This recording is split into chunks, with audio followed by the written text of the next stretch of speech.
Hello, my name is Marcus. I'm the compiler of a collection of therapy quotes entitled 1001 Windmills of the Mind, a collection of quotes taken from what's often called the psychodynamic or the psychoanalytic perspective, which long ago, as I understand it, was referred to by some as philosophical medicine, because this perspective seeks to, in our most recent abbreviated summary of the psychoanalytic perspective, is that it's to convert repetition compulsion into feeling and memory. Once we get memory and feeling, we stop repeating. We're repeating something dysfunctional over and over again, compelled by the timelessness of the unconscious mind at work to try to undo a painful past by transferring the past in the present, thus creating the present, or using the present, or transforming the present into a new edition of the past over and over again. But that's sort of the positive intention, to make the person aware that when there is trauma, they're going to repeat to see if they can undo it. And the time perspective is that there is no time. The baby doesn't understand time, and that's in the brain. It's called a non-reporting brain, or the unconscious doesn't understand time.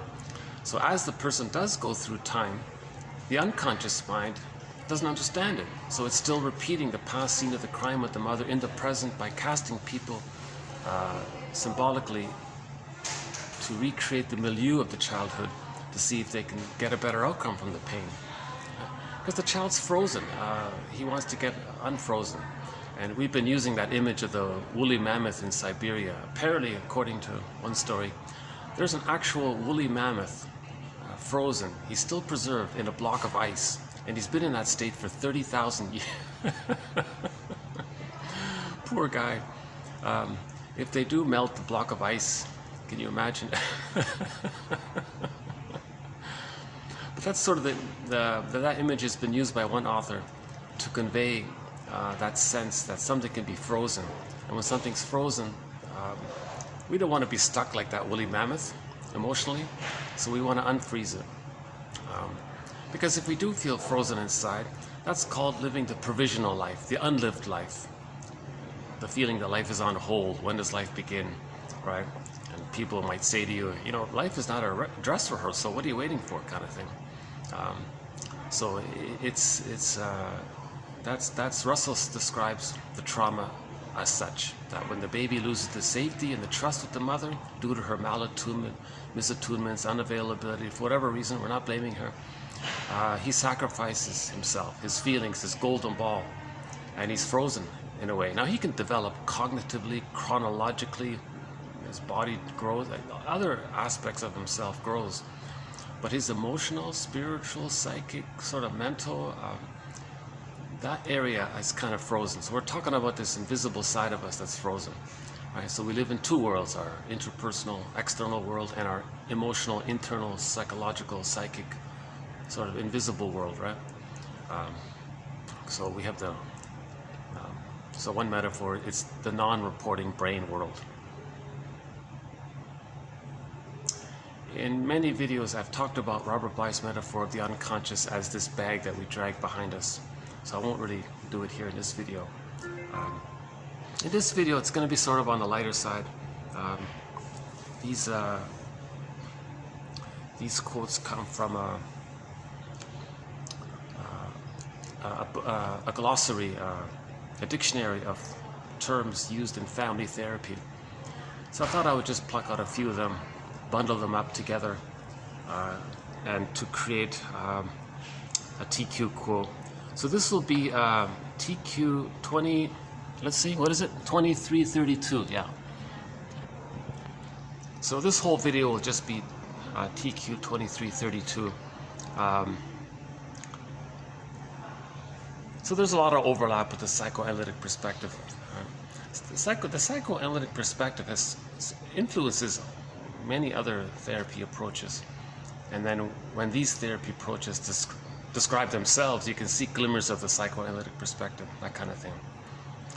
So regarding the numbers here, we now have 2,332 therapy quotes. quotes in the spirit of making the unconscious conscious. So back to the start, we want to convert repetition compulsion due to trauma into memory and feeling. Once we get memory and feeling, we stop repeating. We can enjoy the present, we can live in the now, we have differentiation, I'm okay, you're okay. The gifts of the real self are now available to us. We get more losses, mutuality, intimacy, creativity, play, spontaneity, our true self potentialities, the sense of embodiment. We can be an elder, we can share.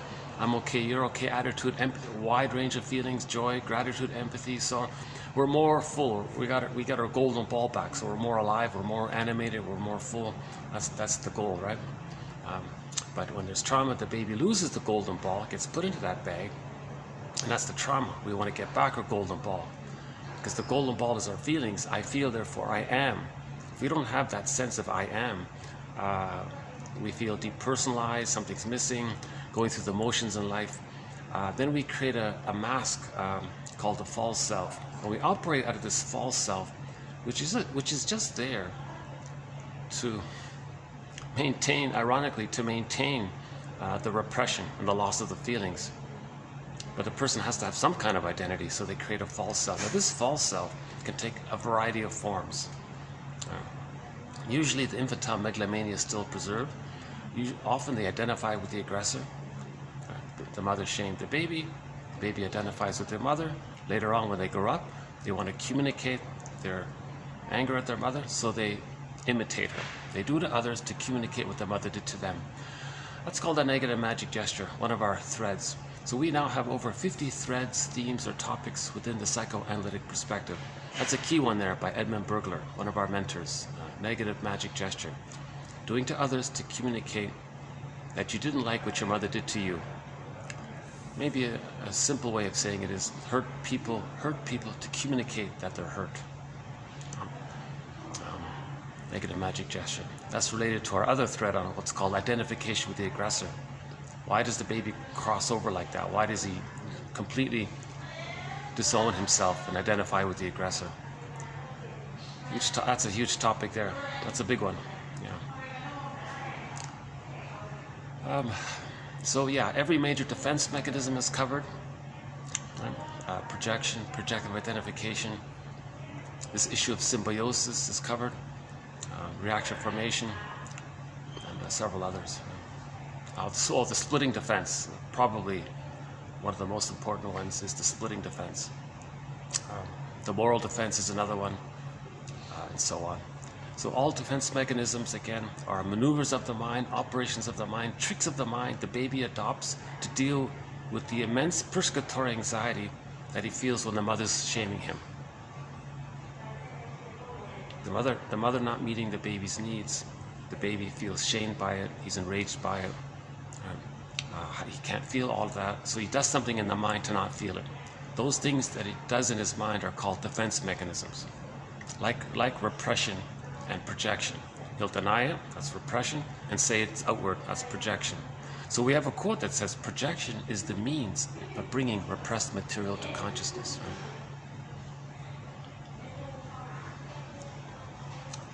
So by the way, yeah, I've returned to this little hotel lobby. It's still my only chance of doing a video in this busy season. Oh, there's my overpriced, ridiculously overpriced peak high season tourist priced coffee.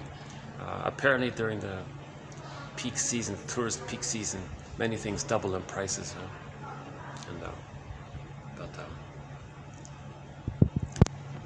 That's okay, I get to use this venue. And we may, we might move to the rooftop. Later on, let's see how it goes, yeah. So again, repetition compulsion means that there's trauma. Trauma means that the baby experienced either what's called a strain trauma or a relational trauma, interpersonal trauma, called a strain trauma. One person calls it a stress trauma. It means the mother's chronically misattuned. She chronically never understands the baby's messages. So that's a strain over time. That's called a developmental trauma. Or there's simply the more familiar, shock trauma the baby may experience, and he's frozen from that. He can be, the theory is, right? So the psyche seeks healing. There's this innate drive for healing. How is the person going to heal from this? How are we going to free the woolly mammoth? You know. Well, the baby had an interaction with the mother. He wants to replay it again and again and again to see if he can somehow magically undo it, get a better outcome for it, maybe feel at least less pained by it, but he's still going to repeat it even though he feels less pain by it. It's minimal.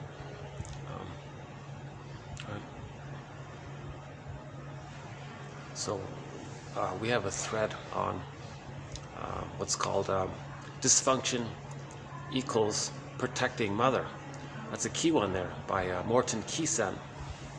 So that's sometimes called a schema or a template. So remember, a template is, you create a template and you refer to it, and that's how you see life, and you go through life through the lens of the template. So the child creates a template or a schema in the beginning called that he'll be dysfunctional, and that's protecting his mother. The baby must have a good relationship, a stable, solid relationship with his mother. He'll sacrifice himself if that's what it takes.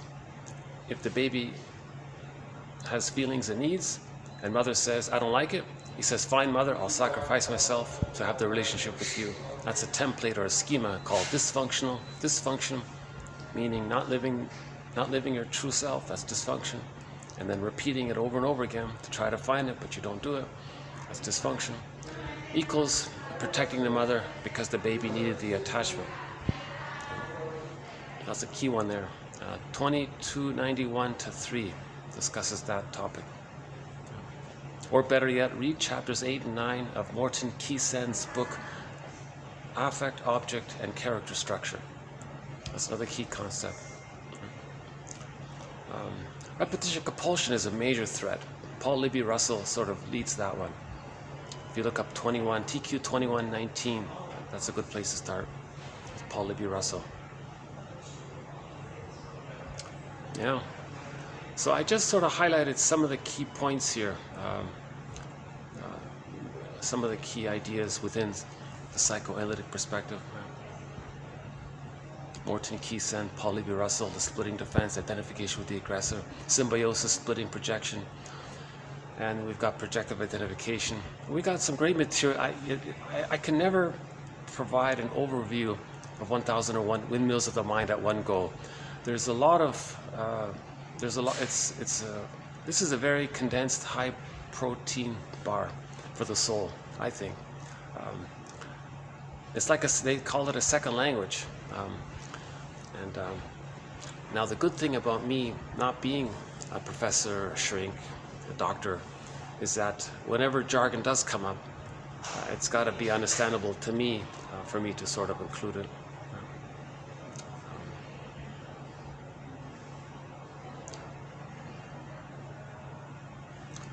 So why don't we just do these terms here. So this comes from a book simply called Family Therapy by 3 authors, and they did a pretty good job. So I just plucked out a few that maybe were kind of new to me, so to speak. The first one here is Babes in the Wood Marriage. Babes in the Wood Marriage means this is a marriage in which the participants have not successfully mastered a particular developmental level. So 2 people get married, but they haven't individuated. They haven't differentiated. They're still psychologically married to mom, and they get physically married to someone else. That can cause problems because the development didn't complete. So the child's development, another key threat, Margaret Mulder's theory of development, is that the baby needs to merge with the mother. Humans come out of the womb too early. They need what's called an extended womb. For the first 4 to 5 months after biological birth, the baby needs an extended womb. Now this extended womb, the attitude of it is meant to be warm, stable, safe, consistent, The baby's needs get automatically met just in time. Unconditional love. This is called the maternal holding environment. Right? Maybe the baby sleeps on his mother for 5 months. The mother stays in bed for that time. And the skin-to-skin contact, the baby nurses as according to his wishes and needs. And the mother provides it with no rejection. It's like in the womb, it just continues. Maternal holding environment. No mother can be perfect, but it has to be so-called good enough. Now he enters into this second womb. It's like an egg. So the womb is like the biological egg. Now we have the psychological egg. Now the baby needs to enter into the psychological egg. Now if the baby doesn't enter into it, or if he's prematurely ejected out of it, that can lead to a variety of very difficult personality patterns, each of which is a thread. So I won't go into it here. But you can sort of imagine already, if the child doesn't enter into the maternal holding environment, you can imagine how angry he would be.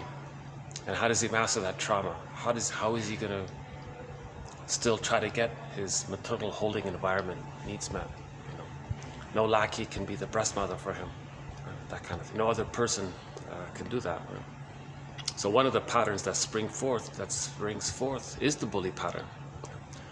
The aggressiveness, vindictiveness pattern, as described by Karen Horney, another one of our mentors, or the hostile provocative attachment style, or simply the bully pattern, because they're going to frighten, shock someone else to respond to them. That other person is now the symbolic breast. They're going to do it again and again because that other person is not the breast, nor can they travel back in a time machine to the nursery and morph back into their respective roles in babyhood time, and it can't be done. It's ridiculous. But the person with the bully pattern doing these aggressive things, he's trying to communicate that he didn't attach with his mother. It's called attachment failure. All attachment failures are called insecure attachment styles. So he didn't receive a secure attachment style. So a lot of dysfunction is related to this, not having a secure attachment style to go through the developmental phase. So the developmental phase is for the first 4 to 5 months, the baby enters into this egg, this second womb. He's lying, sleeping on his mother's front, nurses as needed. It's warm, it's safe, no stress. The mother's not watching scary movies or something. Maybe she's catching up on her reading. She feels happy. The husband doesn't intervene.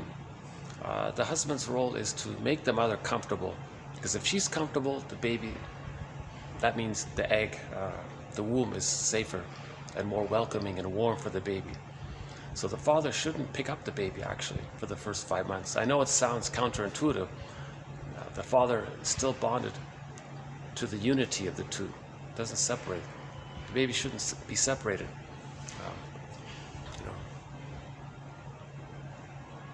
That's the theory, right? Okay. So let's say the baby does get good enough parenting, the maternal holding environment for the first 4 to 5 months. Now he's ready to hatch. Now he's ready for the second birth. The biological birth, yes, he got it. What about a psychological birth? Okay, so now he's ready to hatch towards his psychological birth. So first he needs a psychological egg, then he hatches out. But when he hatches out, it's a gradual hatching out between 5 months and 36 months. So the egg time, the range seems to be between 3 and 7 months. Mahler says on average between 4 and 5 months. Okay. Now the hatching out process, the next phase between 5 months and roughly 18 months, called the so-called practicing phase. He still thinks everything is about him. Right? So in the womb, in the extended womb, okay, when he hatches out, he still thinks everything is about him. Primary narcissism, infantile megalomania, grandiosity, he's little god, little king. Everything is there to serve him. He still thinks in that way. Right? So between 5 and 18 months, he has this so-called love affair with the world, or the world is his oyster. Now when he can walk, he's really excited, because he's got this new power, and he's a little god, and he's got this new power. So I think in the Spider-Man movie, when he discovered his new powers, we saw him swinging, and he's very happy. Maybe something analogous to that. So the baby is very excited once he starts to walk and run, and he thinks it's all about him. Now during that time, he needs to be seen and accepted. If he gets that, then at 18 months, a critical thing takes place. At 18 months, he no longer needs to cling to the illusion that everything is just there to serve him. That everything is there is just to take care of him and meet his needs and do what he wants. And he's a little God. And he now sees that others are people and he's a person. So that's halfway towards differentiation. That's a key point. Now, if he is in the egg with the mother, but he can't get out because it's a negative egg, and he can't get out, he's stuck in the narcissistic pattern. So that leads to the narcissistic pattern in the various forms it can take. Right? Okay, so let's say the child is seen so he does start to hatch out. He gets the egg, he starts to hatch out. So between 5 months and 18 months, he's in the first phase, in the first half of that differentiating phase. During that phase, he needs to be seen, called mirroring. That's an undeveloped thread. I'm still looking into it. What exactly are they talking about? One theory is that he sees himself as the mother sees him. If the mother sees him that he's an individual, not as an object to serve her, that he is a person in his own right, then he sees that for himself. So the mother's face is a mirror for the child, for who he is. Now if the mother's face is rejecting, he feels shamed, and he can't. He's stuck there. He's frozen, you see. He needs enough love to move out to the next phase, right? So he looks into his mother's eyes.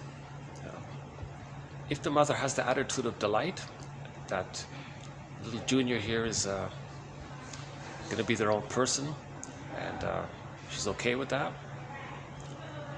Okay, meaning the baby doesn't see an attitude in his mother's eyes that she's going to use him or her to comfort her, to serve her, to take care of her, to please her. That she is accepting of the child's autonomy, growing autonomy.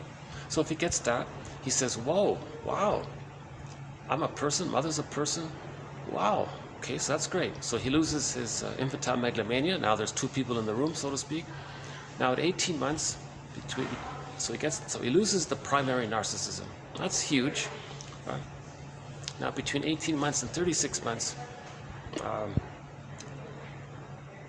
the so-called rapprochement phase, he's going to explore further. He's going to be more autonomous. But he'll get scared sometimes. He'll run back to his mother for emotional refueling. But this emotional refueling is not necessary. It's not to regress to symbiosis. It's not even so much about acceptance of his identity. It's about he's scared. He just needs to touch base, so to speak, because he wants knowledge. He wants to learn and understand. So mother, I went out, I explored around the backyard. I saw a frog, it freaked me out, and I ran back to you. What's going on here? Now, so it's more about knowledge. So this is called communicative matching. I know about frogs. I've got a cool story about a frog. Really? You can teach me about frogs? Yeah. Now the child gets the idea that as he becomes even more independent, the mother's okay with that. See, some mothers sabotage it. Says, oh, I know nothing about frogs. Yeah, they're very dangerous. Don't touch them. And now he's afraid to learn, that kind of thing. So again, during that second phase, the rapprochement phase, the child needs to see, again, for a second time, not only about his identity, that he's going to be autonomous, right? So he has an identity and then an autonomy. So separation from the mother and individuation afterwards. So it's called the separation individuation process. So this phase is called communicative matching. Basically improv, right? The mother's like a coach, a teacher, those kinds of. Now the father enters into the picture. Now the father is around more, so he can sort of take over in the teaching area. So now there's a transition to the reality and knowledge of the world. Now the father can more or less step in. The father can step in gradually when he hatches out. It's gradual, right? So the older the baby gets, the more the father is sort of involved, right?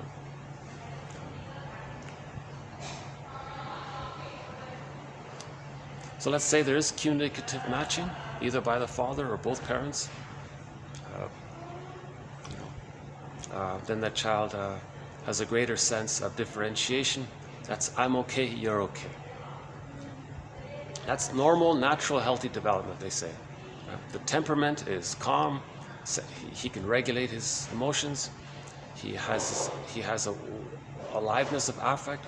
He has his golden ball, so that means he has the psychological structure needed, the setup, the foundation, or the identity within, the connection, the foundation within, to be able to mourn losses. Because in later life, if there is a loss, if he doesn't have his feelings, he can't mourn losses.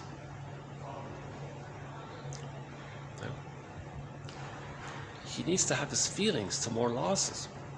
So that's why, if the person loses their feelings, and later on there is a loss, that leads to complicated grief, aggravated grief, prolonged grief, the derailment of the grief process. That can lead to emotional fatigue, burnout, soul loss, nervous breakdown, etc. It can have a snowballing effect, because little things are always reminding you of the loss. Now you're re-triggered, so that now Claire Weeks says that when you're re-triggered and you panic about being triggered again, and the dangers around that, now you're triggering yourself by the panic. So the fear, right? The fear of the fear, right? That famous quotation. So we'll talk about Claire Weeks in a coming video. She makes a big point about this snowballing effect, how dangerous it is, right? So in complicated grief, it can have that effect, that snowballing effect, the stress on the stress, and the stress triggers the first stress, the second stress re-triggers the first stress, now you have a stress about the first stress, that second stress triggers, and it goes on like that, they say. So Claire Weeks, we'll talk about it. She's got a very good book called Hope and Help for the Nerves, so we'll talk about her book. It's not really psychoanalytic, but it's a helpful idea. We do have one thread on self-help quotes, and it seems like we're moving towards a thread on family therapy quotes. They sort of have their own little jargon a little bit. Right? It's very informal. It's more like Babes in the Wood marriage. It's more informal. Breakaway guilt, can't live without syndrome, devitalized Nate, and so on.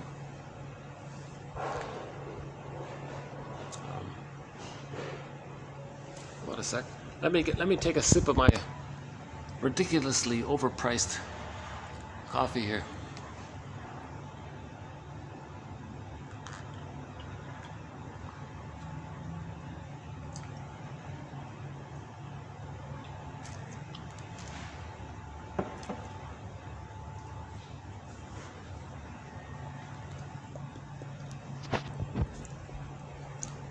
Right. So this goes back to why we want to heal repetition compulsion. We're looking for memory and feeling. That's called the mourning process. If the child did achieve differentiation and has his feelings, he can mourn losses. With the trauma, he loses his golden ball. He can't mourn losses. He's going to repeat. To be able to mourn, as he mourns, he gets back the golden ball. I feel, therefore I am. Then he can mourn losses. Right? So man's main task is to give psychological birth to himself if he didn't get it naturally with a secure attachment style by the age of 3. So ideally, the child goes through the process, egg hatches out, he's seen, rapprochement, communicative, improv, secure base, refueling, differentiation, he has his golden ball, now he can mourn losses later on. If this is all derailed, if this whole process doesn't take place, or he's stuck somewhere in there, it can lead to a variety of personality patterns. The earlier the fixation, the more difficult the personality. The later on, it has its own problems. Right? So anybody within, the theory is, any child who achieves an insecure attachment style, reactive, disorganized, disassociative, anxious, avoidant, etc., they're going to try to redo that scene with the mother, with others. It doesn't work. The boulder rolls down the hill. Sisyphus. It doesn't work. So Russell says, we repeat because we don't have memory and feeling. We're looking for memory and feeling. Once we get memory and feeling, we stop repeating. Then we have differentiation, then we can mourn losses. Now the mourning of the loss leads to the differentiation, the feelings and the identity. So it's all blurred like that. So the mourning is really the healing and the psychological development, right? So mourning can lead to psychological development, in other words, right? So that's another key thread, complicated grief, that one there. A very key thread. And related to it is the splitting defense, because splitting prevents differentiations. That I won't redo that one here, but that's another major area, how the splitting defense mechanism prevents differentiation. So Rinsley's quote is, splitting precludes mourning. That's a very quick shorthand from the beginning to the end. Yeah, that's a key quote by Rinsley. Yeah.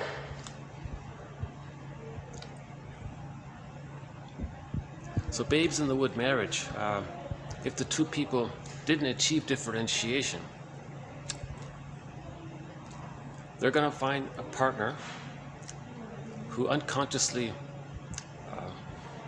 reminds them of the mother or father, one or the other, or maybe a combo of the two. Then they feel, they fall in love. It's not falling in love, it's called transference love. They're going to transfer the need for the unfinished business with the parent onto the person and feel excited because there's immense hope now, right? So there's the title of the play is called I Love You, You're Perfect, Now Change. So that's the repetition compulsion. They want to change the partner. It doesn't work, the boulder rolls down the hill. So these are Babes in the Wood marriages, because the other partner is doing the same thing. Now, when the two people fall in love, that's the honeymoon phase. That sort of is an echo of a recreation of the lost symbiosis of the psychological egg. Remember, in the womb, in the psychological egg, it was blissful, unico mystica, heavenly, Garden of Eden, blissful, oceanic oneness, mother-infant dual unity. It's like a happy, strong feeling. So when the honeymoon couple, they say that we're in love, we can do anything, we're powerful, we're strong together, we can manage anything. They feel that powerful, strong, happy feeling together. That's how the baby felt, the theory is, when he's nursing. He feels safe, powerful, and strong. And they had that in the womb as well, right? So in the honeymoon phase, the two people re-enter into the symbiosis with each other. Now that's okay. The issue is, one's going to hatch out. The other one feels betrayed and left hanging, right? So the first person who hatches out says, hey, you, I want to be seen by you. But the other one says, I haven't hatched out yet. So now they're arguing. Now it's going to be a power struggle. Right? So one author says, the burglar says, run to the nearest therapist, because if you're conscious, now we're adults, right? If you're conscious of what you're going through, then the marriage can become a psychological, spiritual path towards the psychological birth. You can grow together if you're both conscious of it. So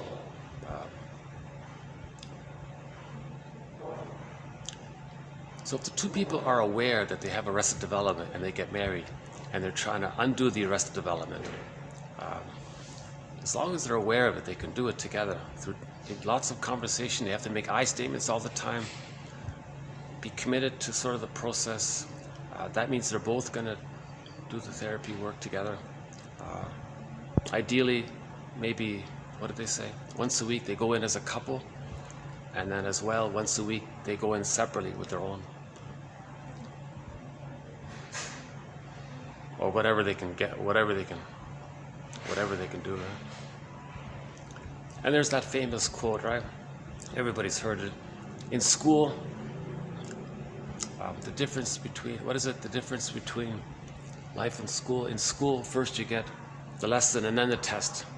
But in life, you just get the test, then the lessons afterwards. So you enter into the marriage, you have all these problems. Did the marriage fail? Now you got to learn afterwards, that kind of thing. Babes in the wood marriage. I include it because it does seem to be a common phenomenon, and it's good to have a phrase for it. Babes in the wood marriage.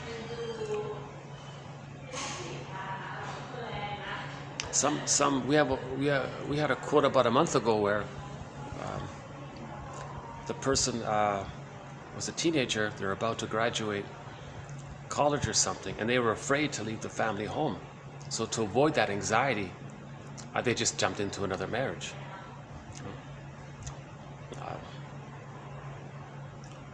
Another one was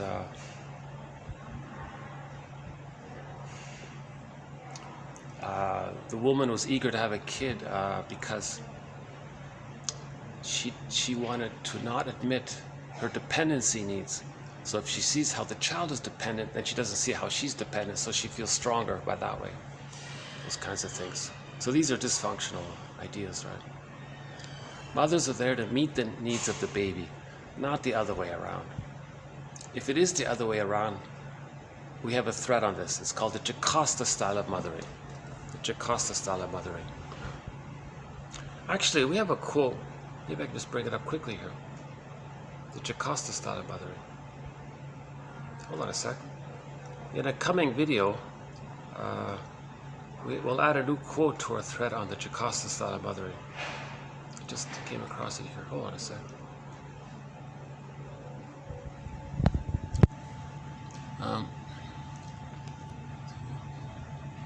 Oh, here it is. The Jocasta style of mothering. Jocasta mothering.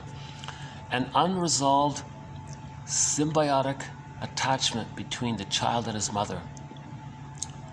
The attachment is initiated by the emotional immaturity of the mother, who uses the child to fulfill her own emotional needs. For example, a mother feels guilty because while she covertly does things to block the child's development, she simultaneously tries to force the child to achievement. The child, once entangled, tries to perpetuate the symbiosis along with an opposite effort to grow up. The father passively permits himself to be excluded from the intense twosome and marries his business and other outside interests.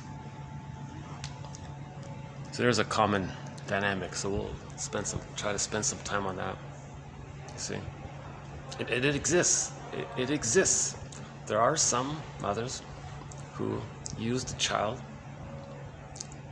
for her psychological, emotional needs. It exists. People don't want to admit this, but it's true. It exists. If the mother is angry at her mother, she may use her child to replay what she experienced with her mother to show the mother that she didn't like what she did to her by replaying it with her grandchild, with the mother's grandchild, as if to say, look, mother in the mind, I have this baby now, your grandchild. I'm so angry at you. Here's my chance to show you what you did to me. I'm going to shame your grandchild to show you that you shamed me. Maybe you'll understand now what you did to me. Will you change your ways? But she's talking to a ghost, so it doesn't really work. So the child is so there's an example of the child being used for the mother's emotional, psychological issues. Right? Usually it's childhood parentification. She wants the child to always respond to her, be there for her, listen to her, because her mother didn't listen to her. Now she has another person who's going to listen to her. So she covertly sabotages the child's psychological development by rewarding regression and withdrawing her support for autonomy, mainly.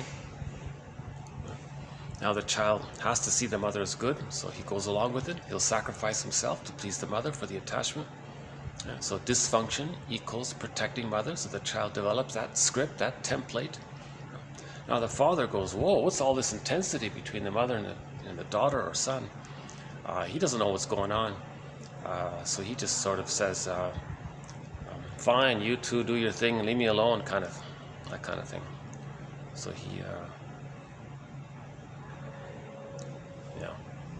Okay, so we'll do that one in a coming video.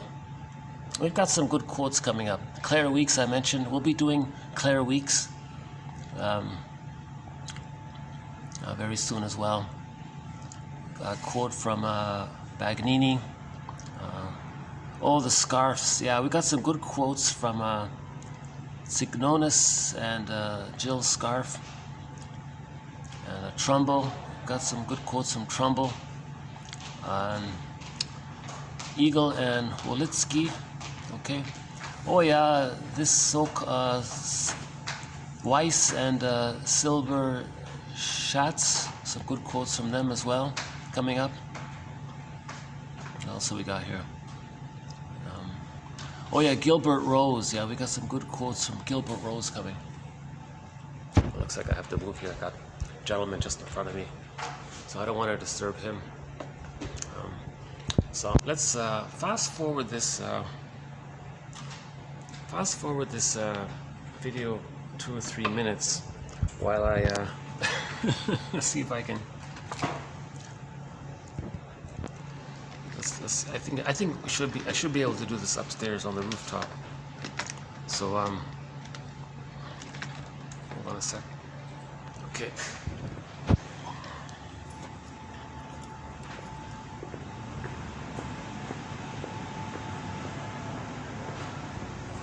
Or maybe I can do it somewhere here. Hey, can I ask a favor? Yes. I can't carry on coffee. Would it be okay? Yeah. Okay. Got a nice table here, by the way, huh?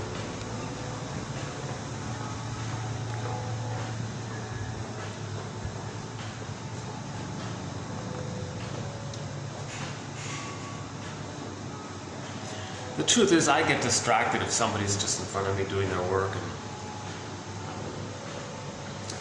that's sort of an issue on my part. It's trying to get used to doing these things in public, and I've got a long ways to go, you know. So we're gonna go up to the 28th floor here, and you know, most of the videos have been done in this hotel. They've been very accommodating. Yeah.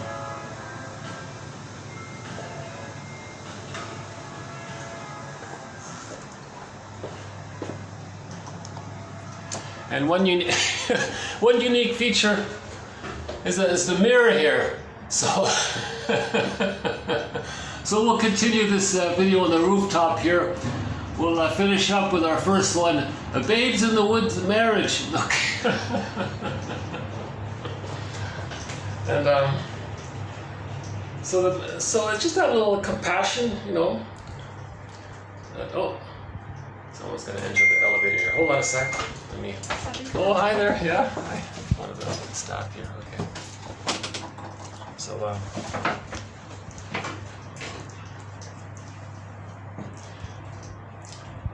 yeah, what else? Yeah, Edmund Burglar, one of our mentors, he says that if you're in the marriage, divorce won't help. That's the title of his book. It won't help because you can leave your mate, but you can't leave your inner conflicts. Your inner conflicts will faithfully follow you into the next marriage. So there's no point. Just face your inner conflicts, meaning your template, your traumatic script. Dysfunction equals protecting mother. Face that script.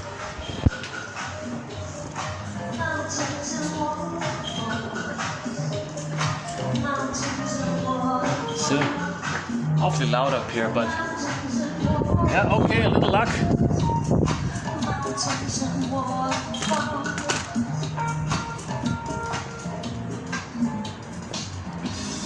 Okay, a little luck. Nobody's up here. It won't last long, but I'll.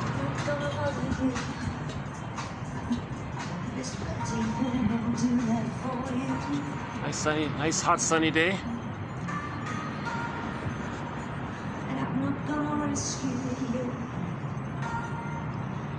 have to do that for yourself. But I stand by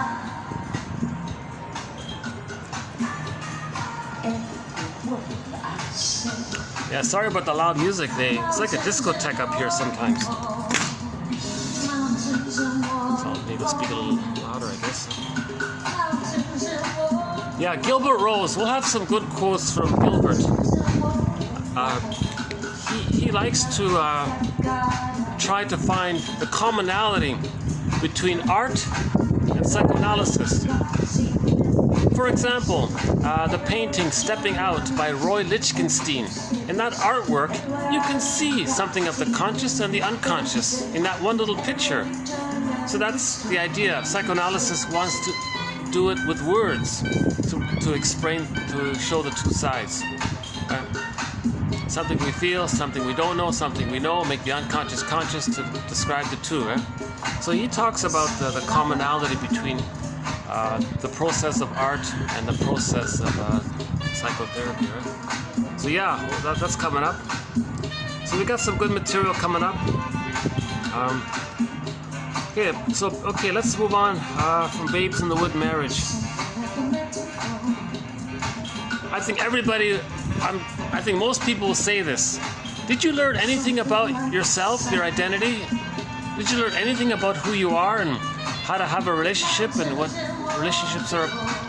Most people will say no, not at all. What did you learn? Oh, we learned some story and some.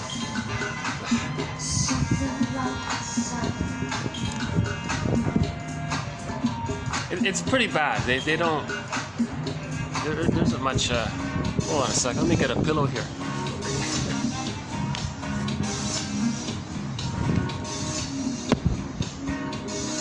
Okay, next one here. Breakaway guilt.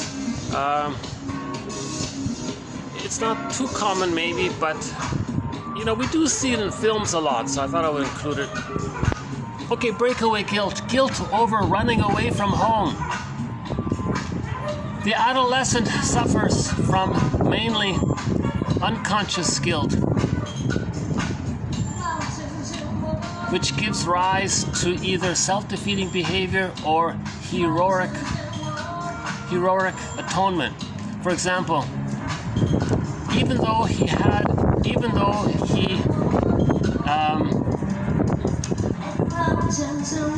hated his father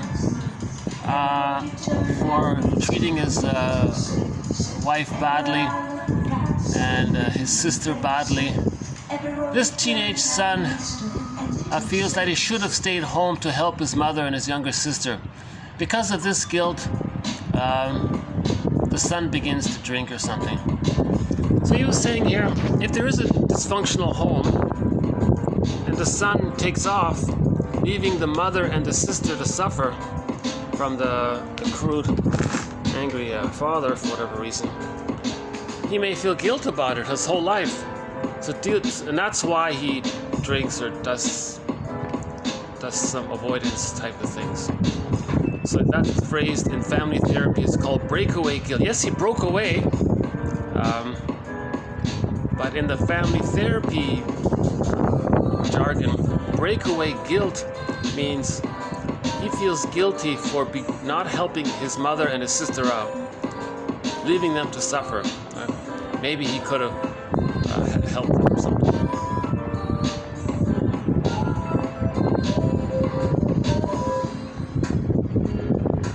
Maybe he was just overwhelmed by it all, didn't know how to help them or something, right? Okay, next one here. Can't live without syndrome. A syndrome typifying marriages in which the mates use each other or the children as bad internal object representations. The real personalities of the family members are ignored. The mates respond to each other as a parent or a child. So if somebody projects an image from their internal world, so object relations theory is the study of the internalization of interpersonal relationships, right? So the baby has an interpersonal relationship with his mother, he creates an internal representation of it all. So if the mother's shaming him, he has an image in his unconscious of a shaming mother, a rejecting mother. Now if they get married, remember the child needs the mother. So if they project the shaming mother onto the partner, they need them, but they hate them. Because the child needs the mother, but the child is angry at the mother. It's just a replay of that. So they're calling it, their phrase for it is can't live without syndrome. The baby cannot live without the mother, but it's too painful. I can't live with it, kind of thing. So these marriages they argue a lot. They become like sour milk. These marriages become like sour milk.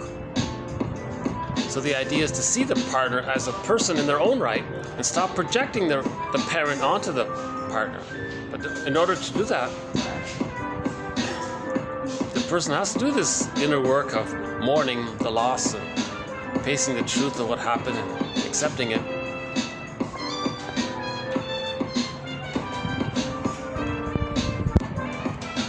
Yeah, not a bad view today. Annoying techno music.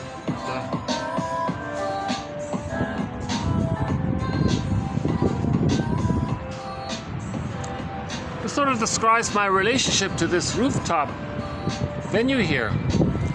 I can't live with this techno music, but I can't live with I sort of need it, but I'm stuck with it, right?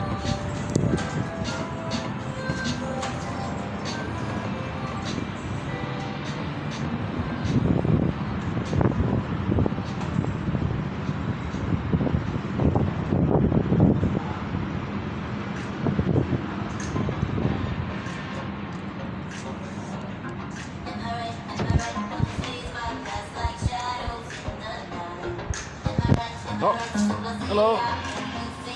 Oh, there's a reflection of it all, yeah.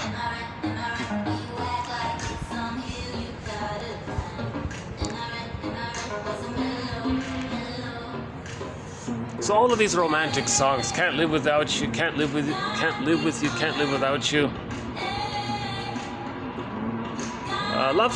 But Air Supply has a song about that, right? Can't live without you. Is it them? Air Supply? Most romantic songs, or most romantic love songs are talking about this phenomenon.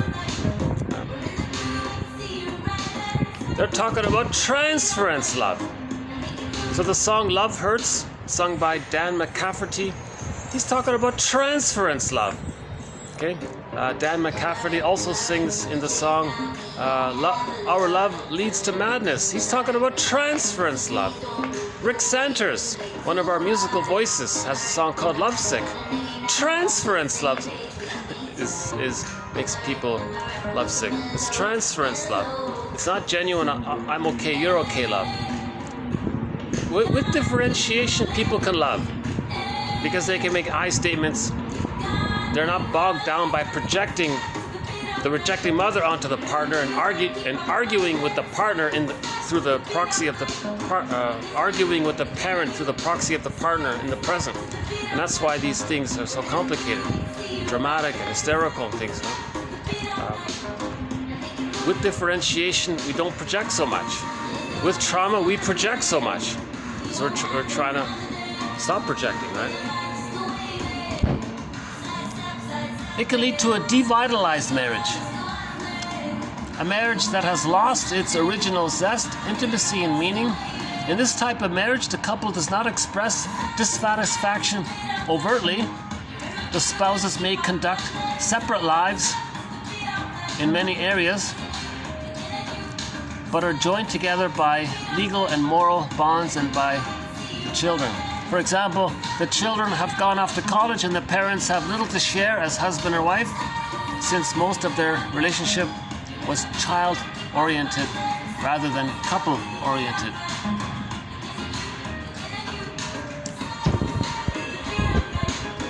Devitalized marriage. They stay together for the kids or for the house, obligations, things like that. And their marriage was focused on raising the kids, and they ignored themselves. It was child-focused marriage, not a couple-focused marriage. or family-focused marriage. It was a child-focused marriage. So the child was used to keep the parents together. Right? Now this contrasts with vitalized marriages. So that's devitalized marriage. In vital marriage, a marriage in which partners are able to work together and find their relationship satisfying. That's a vitalized marriage. Okay, enough about marriage. Let's talk about the doorknob moment. The doorknobbers.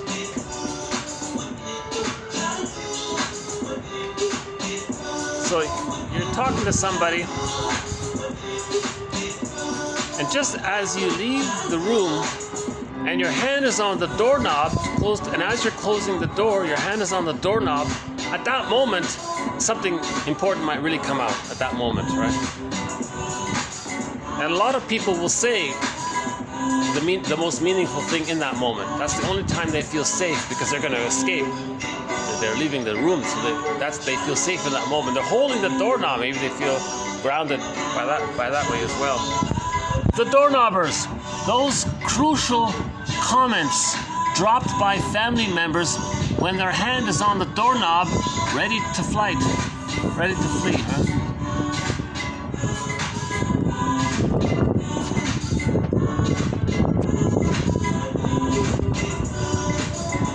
So this is about family therapy, right? The family's in the room with the therapist.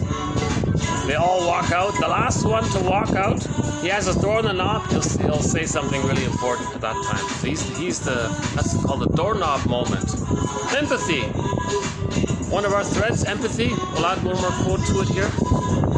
Empathy, the accurate perception or the internal frame of reference of another person, including the emotional components and meanings that pertain thereto. Okay, so the accurate perception or the internal frame of reference of another person, including the emotional components and meanings that pertains to. So you understand where they're coming from. You understand how they feel. You understand their reference point. You understand their script, their schema. You understand maybe where their arrested development is. What personality pattern did they manufacture around the fixation? And then hence you have a sense of their frame of reference.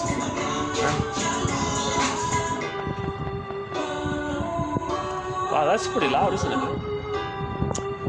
Okay, next one. Okay, family art therapy. A form of therapy that employs art techniques conducted with the whole family to observe material for further discussion of how the members function together.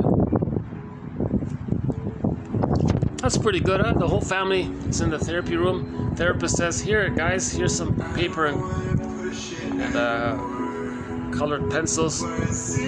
Draw what's going on." And that can facilitate an immense amount of discussion, right? Okay, the how, next one here, the how rule. Okay, how. Okay, the assumption that the use of how to begin a question contributes to the development of a problem-solving orientation between partners. The corollary is that why questions create an accusational exchange. For example, a couple is fighting with each other, might ask, why do we fight? Why are we fighting? Well, okay, that's not too bad. A more productive approach would be, how? How do our arguments begin?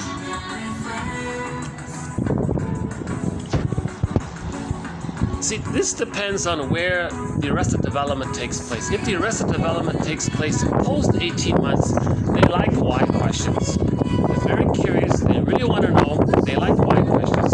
Yes, they also like how questions. But if a person has trauma before 18 months and you ask a why question, they think you're criticizing. Because they've identified with the inner critic, they are the inner critic, that means others are the inner critic. That means they're being criticized because they see others as them. Is still there.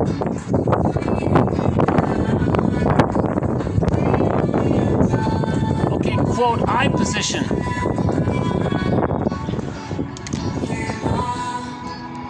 A position in which a family member is able to differentiate himself or herself by taking action and responsibility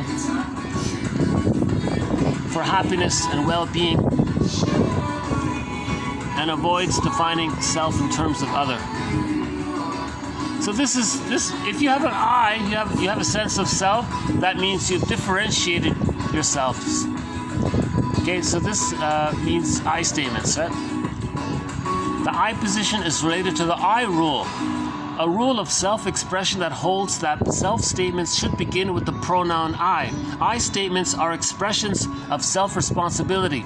They are clear, are based upon personal awareness, leave room for the awareness of others, and encourage the disclosure of differences. So this is all about, so this is talking about the I statements here. One of our major threads, how to make an I statement. Let me just see if there's another spot to move to. So we have a major thread on how to make an I statement. See? If we can move somewhere here.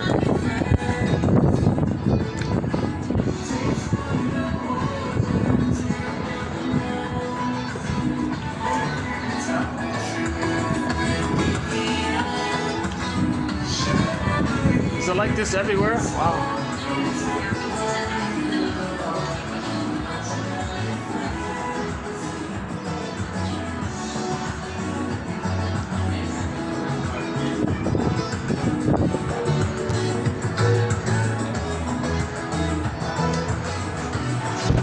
Well, it's pretty consistently loud throughout the whole venue here.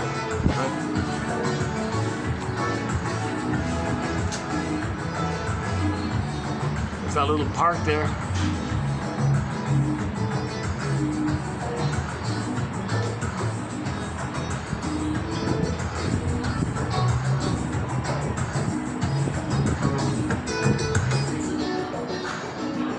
Well, this is starting to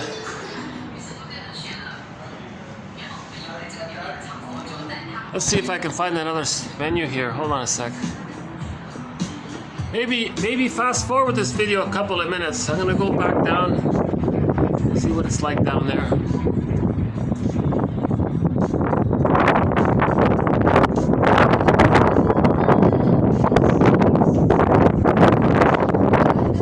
Plus it's getting pretty windy here as well. So. Okay, let's go back down and see how it is.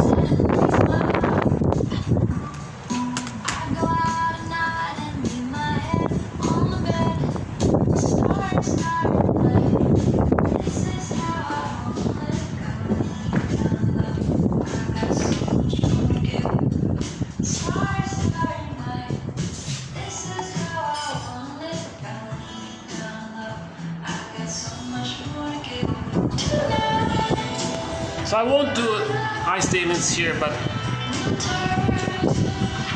we've mainly been using Marshall Rosenberg's rendition of the I statement called OFNR, an acronym. Going down? Yeah, okay. So it's OFNR. It's an acronym. O means observation, F for feelings, N for needs, R for request. So the observation is the trigger. Something happened, that's the observation. Now, because you're triggered, you're reminded of some pain in childhood. So you think back as a child, what did you need? And you name the needs. Oops, hold on. Let's get there. You name the needs. And because those needs weren't met, feelings arose. And you name those feelings. So you share that information with your partner in the present. And that leads to a vital marriage, a vitalized marriage. Another rendition of how to make an I statement was done very recently. Either in the last video or within the past 3 videos, we did a good example by Campbell, Susan Campbell has a good one. Let's see here. Oh, it's still busy now. Well, at least we don't have this thumping going on here. Okay, hold on a sec here. Let's get by these.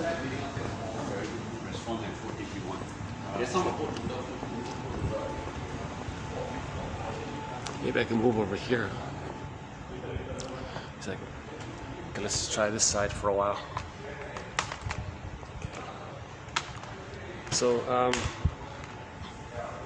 oh, she never delivered my coffee. Hold on a sec. I guess she's pretty busy, huh? Let me get my cord here, because otherwise I might forget it here.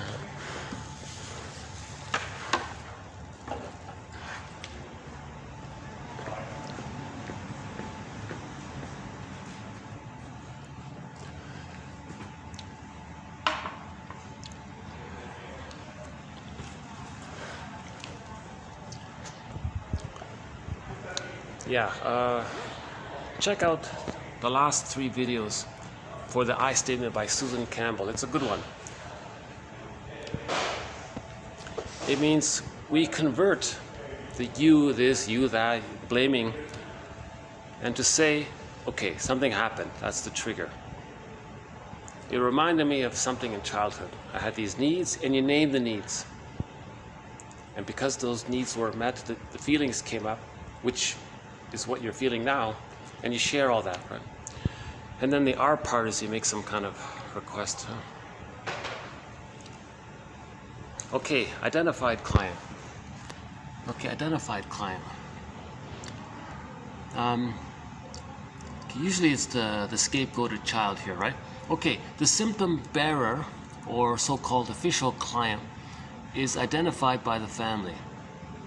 So in other words, the whole family blames one member, right? For example, it may be the family who is mostly, it may be the family who is, member, right?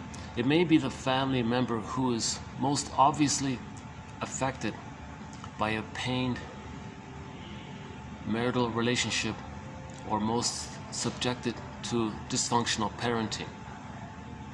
The identified client's symptoms signal the parents' pain and family imbalance. They also distort their growth as a result of trying to absorb and alleviate the parents' pain. Okay, so this is family systems therapy. The child is acting out in an attempt to please the parents.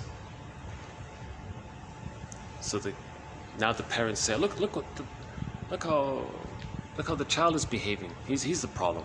No, the therapist says, no, kid, you stay aside. You're the symptom of what your parents are doing. Let's fix the parents and you'll calm down. So a good example of that is Freddy in the comic Psychoanalysis. So one book recommendation is the comic book series called Psychoanalysis by Dark Horse Publishing. They discuss 3 characters over a 12-session period. The first character is named Freddy, and he had a lot of difficulties. But the therapist said, okay, Freddy, you take a break here. Mother and father, you're coming in for therapy now. You guys are the issue. He's just expressing. He's in reaction. He's the symptom of the problem between you two. Just like an individual has a physical symptom, in the family system, the kid was the symptom for the family. Invisible loyalty, a child's belief that the debt to the parents is endless, and that its payment takes priority over every other human concern. Yeah, that's a good one. Invisible loyalty. That's the template, that's the schema, that's the script. It's timeless. It's the timeless unconscious at work. So he says, so the child felt magical thinking. The child thinks hold on a second. Again, invisible loyalty. A child's belief that the debt to the parents is endless, and that its payment takes priority over every other human concern, right?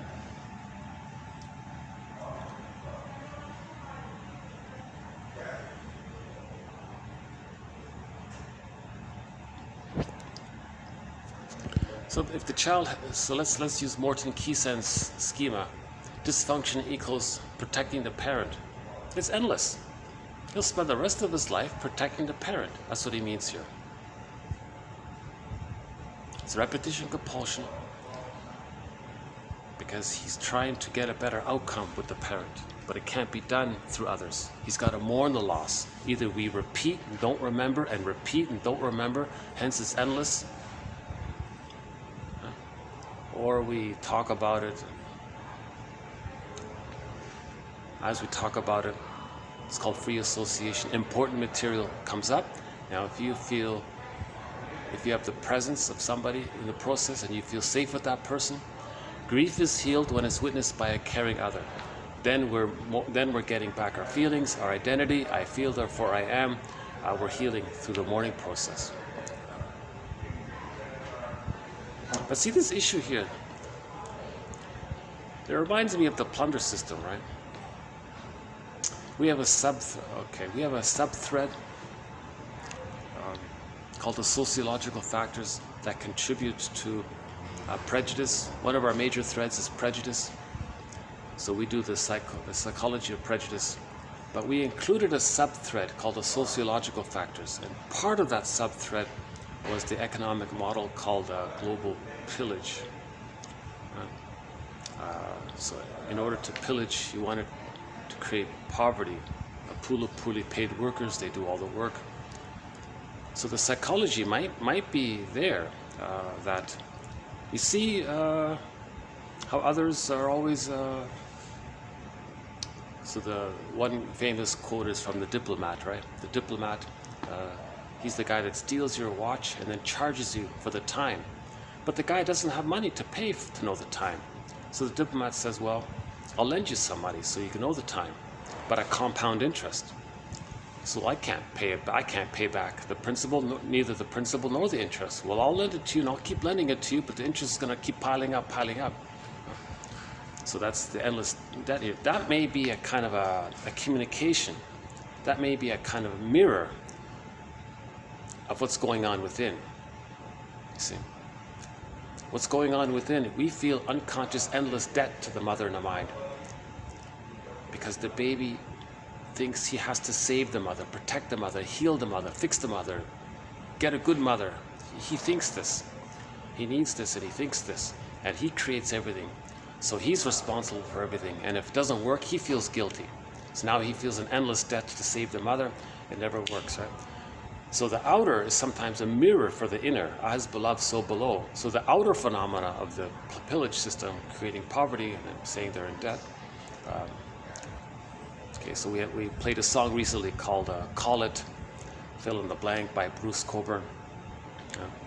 So again, they take all the resources. They say, how do we eat? Because when the people pillage and plunder the land, they destroy the food often. They say, oh my God, we can't eat here. Oh, don't worry, we'll give you some stuff. We'll give you some bread or whatever. We got to get it from you. You're not going to let us grow our own bread or something? Oh, no, we want you dependent on us. Again, that's the mother on the baby. That's the Costa style of mother. The mother wants the baby to be dependent on the mother. So the mother feels strong and important, and then she doesn't have to face her inner conflicts. Always externalizes her inner poverty by the outer baby being poverty. So the guy in the plunder says, well, geez, so fine, we'll buy your bread, but we don't have money. Oh, we'll lend you the money at compound interest, which you can't pay back, so it's going to keep. So that means you'll always do what we want. So again, back to the mother. All right, baby, you're going to do what I want. You're going to do what I say. You're going to always need me. Now, if you're sick, fine, I'll take care of you when you're sick. That encourages your dependence on me. Now, you want to be autonomous.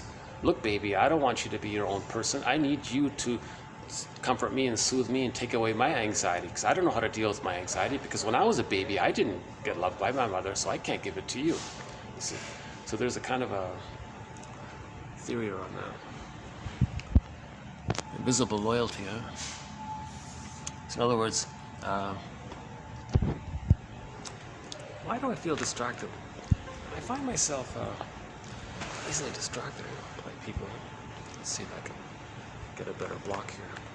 Hold on a sec. Is that better? A little bit better. Okay. Okay, next one. Yeah, we'll come back to that one, invisible. And we often say that in psychoanalysis, being loyal to the mother in the mind. It's not the actual mother, it's a memory of the mother. But this, now the baby thinks in pictures, so now there's an image of the mother. But this picture is not an accurate representation of the mother. This picture is like a fairy tale or a myth. The child wildly elaborates the image of his mother that he starts off with, because he infuses his feelings, he projects his feelings and wishes and needs onto the image and says the mother has these feelings and wishes. So if the baby's enraged, the mother's enraged. The baby wants to take in, the mother wants to take in, because of the fusion there. So the baby creates an image of his mother as a devouring monster that wants to eat him. You see? So we have a theory about this area. So it's called primary process thinking versus secondary process thinking. The babies only think in primary process ways in the beginning. Okay, next one here, parataxic distortion. It's refreshing to have another term for projection and transference. So a third one is, they're basically all synonymous. You have the template, you see the present based on the template. That's parataxic distortion. Okay, parataxic distortion. Projections stemming from early life experiences that are placed upon another person. For example, a woman claims her husband is rejecting her because she was rejected by her father. Okay, simple transference of projection. Okay, next one here, projective identification. Okay, major threat, projective identification. The baby and the mother are one. If the baby's distressed, the mother's distressed from the baby's perspective. Now, if the mother's distressed, in reality, the mother is separate. So the mother gets the message that the baby's distressed, she responds, and the baby's soothed by this. So there's a cycle, it completes. The mother metaphorically metabolizes the baby's distress and responds with love, and the child is soothed. Now he can lay down neural networks based on that interaction. The baby, quote, metaphorically, quote, borrows, quote unquote, borrows his mother's mind, and then he copies that mother's mind ability for, does that work? The baby and the mother are one. The fusion is the undifferentiation. The baby doesn't understand. He's still growing. His mind is still developing. Now, if the mother's responding with love, and he's fused there, the child's brain can develop neural networks around that. So the cycle is complete. He can do it for himself. So later on, he doesn't need to, if he has a feeling, he can use words. Now, people who express their feelings by provoking others, taunting others, harassing others, to get them to feel, that's projective identification. All of this non-verbal activity, subtle behavior to get others to feel what you can't feel. So if projective identification doesn't take place with the baby and the mother, later on he'll still try to do it. Okay, so he feels distressed. Everyone out there is mother, let's say, or the person he's talking to is mother, let's say, in his unconscious fantasy. Just as the baby got the mother to feel what he was feeling, he wants the person in the present to feel what he's feeling. The person doesn't know what you're talking about in the present, right? So the projector wants to do little things. Maybe they lower their voice and you can't hear them, so you're a little frustrated. Or maybe they muffle when they speak and you can't hear them, so you're frustrated. So the other person feels frustrated. They go, aha, good. Now he communicated that he feels frustrated because he got the other person to feel frustrated. Okay? Now, that's the end of it. It can't go further. Even if the other person can manage feeling frustrated by the provoker, by the projector, through his passive-aggressive behavior, right? He got the other to feel frustrated. All he gets is a momentary distraction that he doesn't feel frustrated within. Okay? Now he feels superior because he identified with the aggressor. Shame frustrates the other to communicate that his mother frustrated him. Now because he's identified with the mother, he feels connected to the mother. The mother's one up, he's her, he feels one up. So he feels a little better that way. It's called Schadenfreude. So he could be stuck like that. The boulder rolls down the hill. Because if he muffles and the guy feels frustrated, at that moment, the two of them cannot hop in a time machine, travel back into the nursery. The second person becomes the breast mother. He becomes the baby in his or her arms. They have a positive cycle. He gets the neural network he needed. They hop back in a time machine, morph back into their chronological ages, and things have changed. It doesn't work. The person in the present cannot be the breast mother. But projective identification is the attempt at that. It's the positive intention. He wants to get healthy neural networking wires with the other, but the other can't do it. He isn't the breast mother. So it's stuck. But he does it, number one, for the repetition compulsion to try to get it. But he gets a secondary gain. Here's the thing. He gets a secondary benefit from it. He gets some reward for it. Because when he frustrates the other, he doesn't feel so frustrated with him. So he feels a little better. So he's going to do it again and again and again. And he's stuck like that. So he'll always taunt others, tease others, confuse others, make others sad, make others annoyed, or make others sad or confused. Because he's feeling those things. Shame is a big one. If the other person feels shamed or humiliated, then he doesn't feel that he was shamed or humiliated when he was a child. So he gets Schadenfreude that way. Get negative magic gesture, doing to others to communicate what your mother did to you. And he's doing it because he's become the mother. He's identified with her, so he feels the safety that way. Plus he preserves his primary narcissism, his infantile megalomania. It's all about him. So he gets the serotonin from the one-up status. The mammalian brain sends the person's status. Serotonin when the person feels safe from the mammalian brain's psychological reference point of view. So we'll add one more quote to projective identification. Projective identification. Marital partners, their projection of certain aspects of themselves onto their mates. Right? So, like that feeling of frustration, for example. He wants the other to feel frustrated or annoyed, right? The first partner thus views the mate as an embodiment of the projected characteristic. Okay? So in our example here, the projector feels frustrated. He wants to see the other person as frustrated. So he doesn't feel frustrated with it. He wants to see the other person frustrated. Now he relates to him and interacts with him with that imagined identity that he just assigned him, that he's frustrated. Now how is he going to make that person show signs of frustration? So he'll muffle his words. The other person feels annoyed and frustrated. So that's how he did it, right?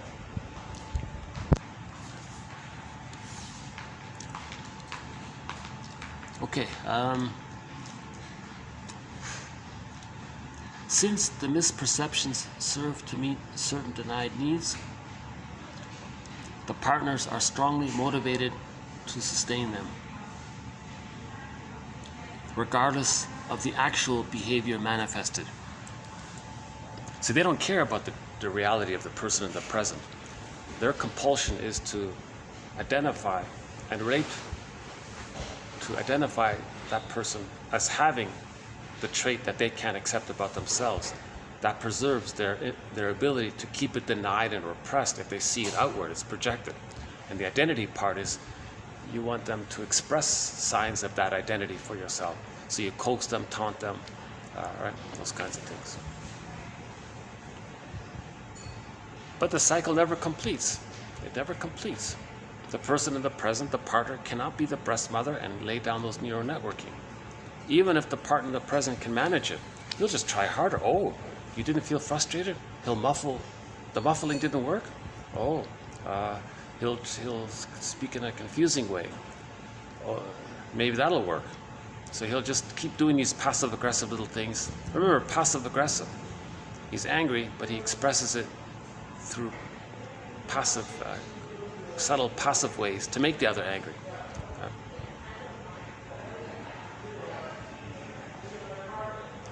That doesn't mean all cases of passive aggressiveness are for that purpose, but very often it's there. Okay, symbiosis. Yeah, key thread here. Okay, symbiosis, another one of our threads. So we'll add one more here. Symbiosis, an unresolved symbiotic attachment between the child and his mother. The attachment is initiated by the emotional immaturity of the mother, who uses the child to fulfill her own emotional needs. For example, oh, we did this one already, right? Oh, yeah. Okay, we did this. Yeah, this was such a good quote about, so Jocasta mothering. I've done this twice. For symbiosis, I've used this quote for our thread on symbiosis and for our thread on the Jocasta style of mothering. Right? So earlier we talked about the Jocasta style of mothering, because that's related to our thread on symbiosis. Okay, last one here, walking on eggs or eggshells. Okay, walking on eggshells. Using the other person's sensitivities as an excuse for not being open and sincere. The term connotes contempt for the other person's feelings. Yeah, this one, this definition is way different from what we're used to. Usually we use this phrase for people with a narcissistic pattern. They have a very fragile false self. They always need to be seen as grand and important, and that everything's about them. Anything contrary, they get narcissistic rage about it, right? They're enraged by it, right? So you're always walking on eggshells around those with the narcissistic pattern, those with the bully pattern, Iago pattern, lower functioning BPD pattern. Little things set them off easily. Because when they were babies themselves, they didn't get projective identification. So they can't, the vagal brake, they don't have that, the vagal nerve brake is broken, so they easily impulsive, right? So yeah, Claire Weeks talks about the vagal nerve, the vagal brake. So the child develops the vagal brake with projective identification with the mother. You see, later on, they don't have that brake, so to deal with it, they want to see others express their feelings. Then they don't feel the pain of feeling their feelings because they don't have the vagal brake. So they want others to feel it. So they use their anger and aggression to get others upset. And that distracts them from how they feel unconsciously upset. It's projected out. So it means their attention is focused out, not in. That keeps it repressed. The vagal brake one. So usually when we say walking on eggshells, it's in relation to this. But this one, this person says walking on eggs. It means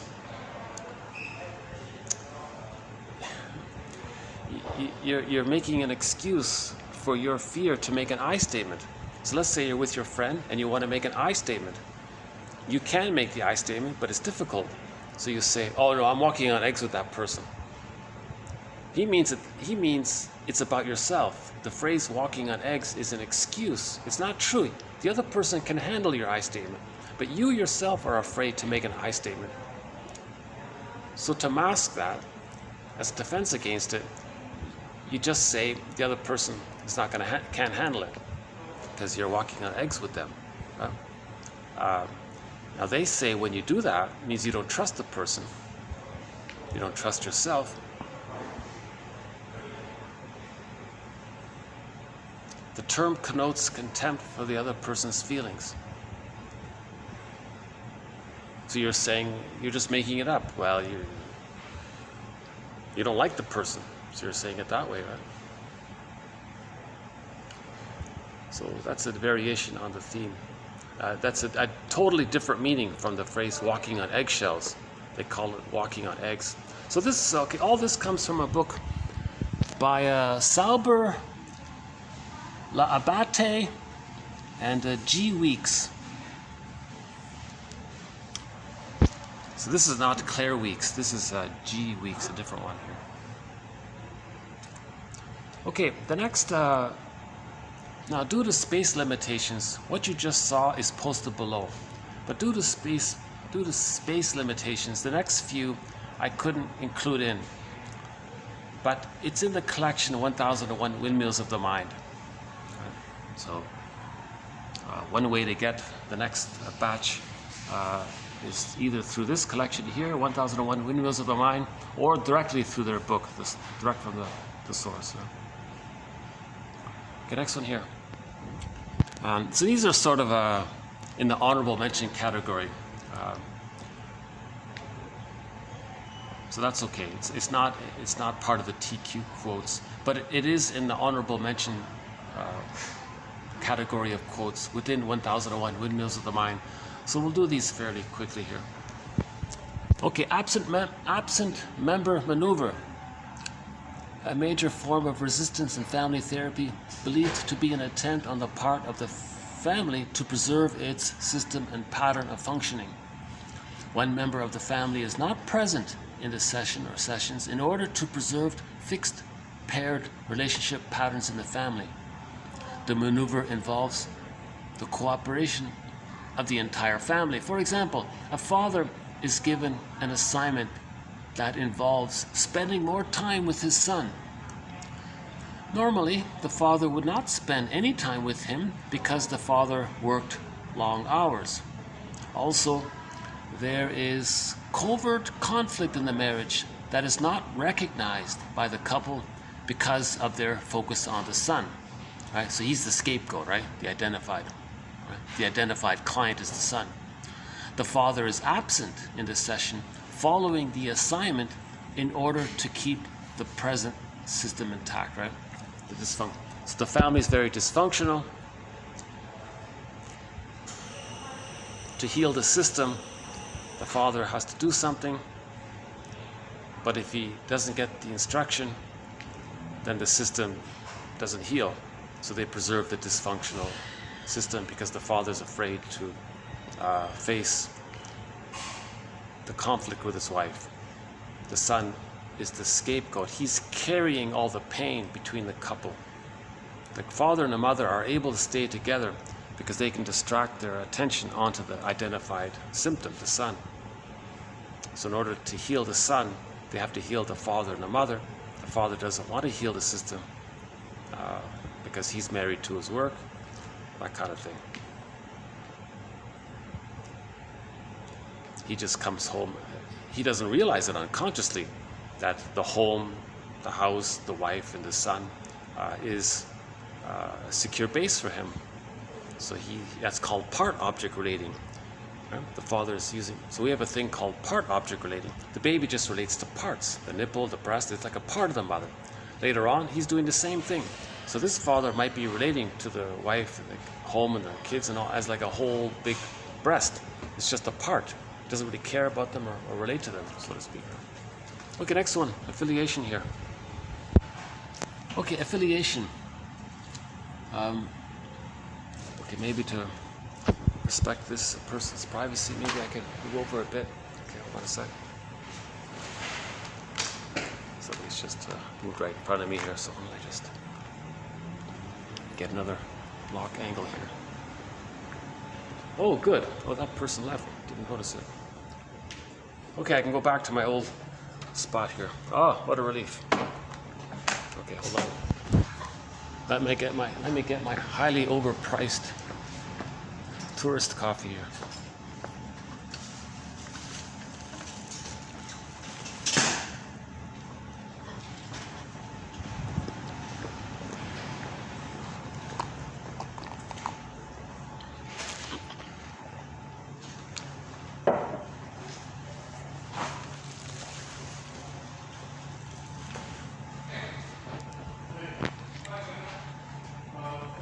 So again, a good example of this is Freddie in the comic Psychoanalysis.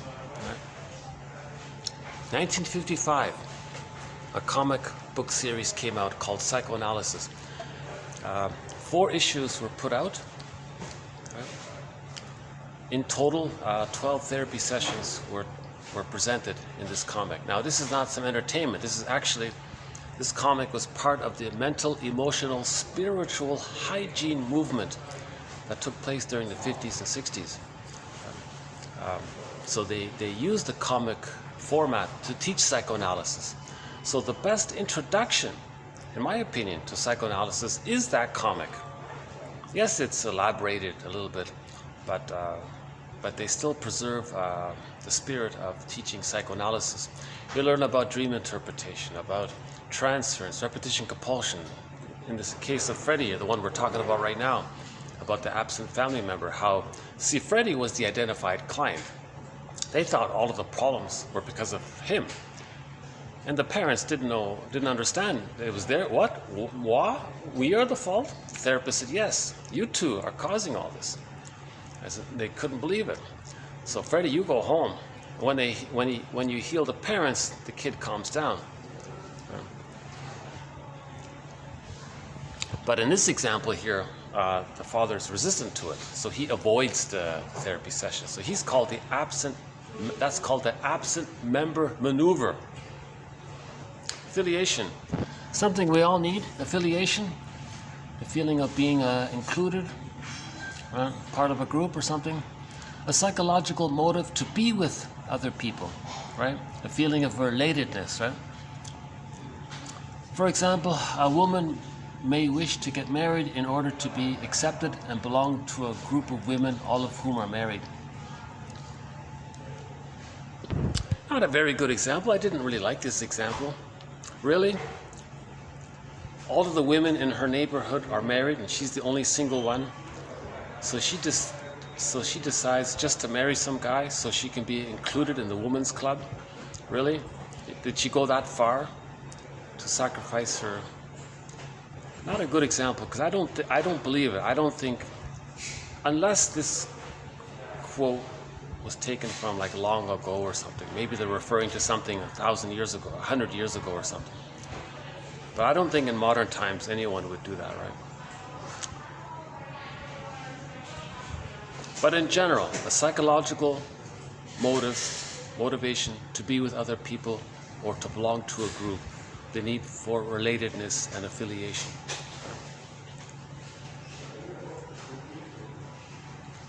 Yeah, I'm affiliated with my imaginary viewers here. My imaginary viewers, hello imaginary. Maybe someday there'll be some real viewers. So I feel a little affiliation in the fantasy that maybe someday some people will take an interest in this 1001 Windmills of the Mind. But I read the books from other authors. I feel a little connected to all of these authors, including this family therapy book. So I feel some sense of affiliation that way. But I would like some more affiliation, of course, more relatedness as well. This next one here, a huge question mark, cognitive binding. I said, what do you mean? I didn't understand the phrase cognitive binding, but I understood their definition. So the definition they have here is this: the ability of the child to perceive and articulate personal feelings, needs, motives, and goals, as against those that others attribute to the child, meaning the mother, right? This is crucial in order for the child to cope with conflicts when separated.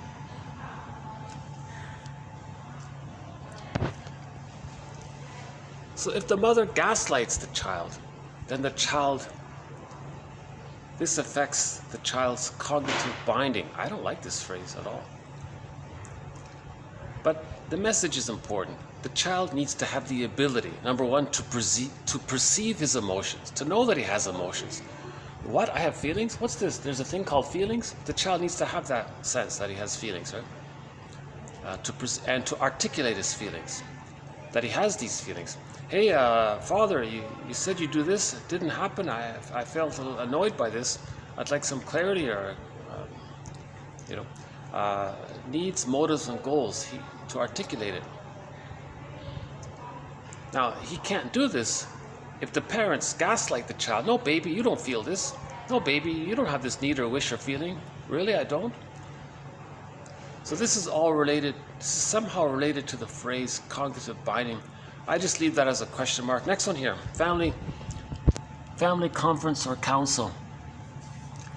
Okay, so to heal the man, let's heal the family. Repair the man, repair the world.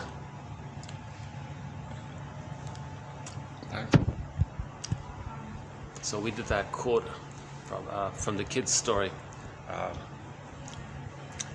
A 7-year-old child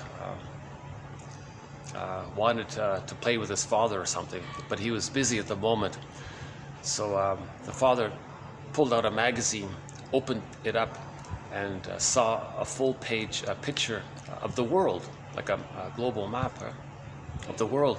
So he ripped it out and then cut it up into little pieces and gave them and some scotch tape to his son, knowing that the son loves puzzles. And he said to the son, "Hey son, I don't think you've ever seen a world map before, have you?" "No, Dad, what's that?"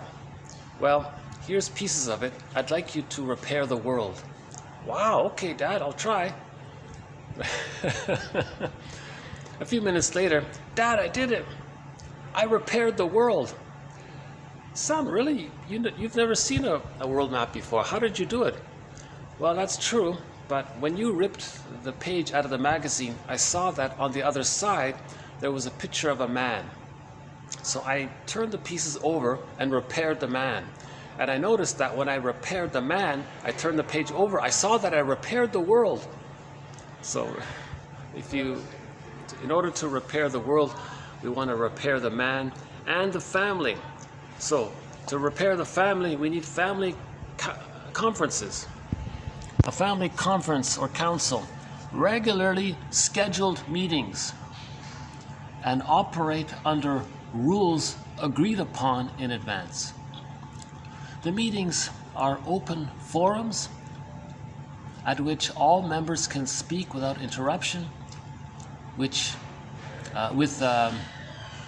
freedom of expression, without fear of consequences, and without regard for age or status.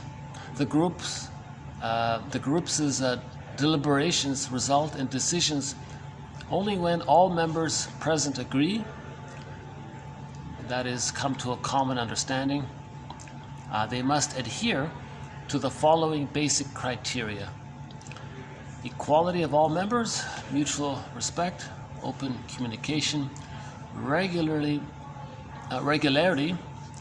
agreed rules, joint deliberation, reciprocal responsibility, mutual decisions.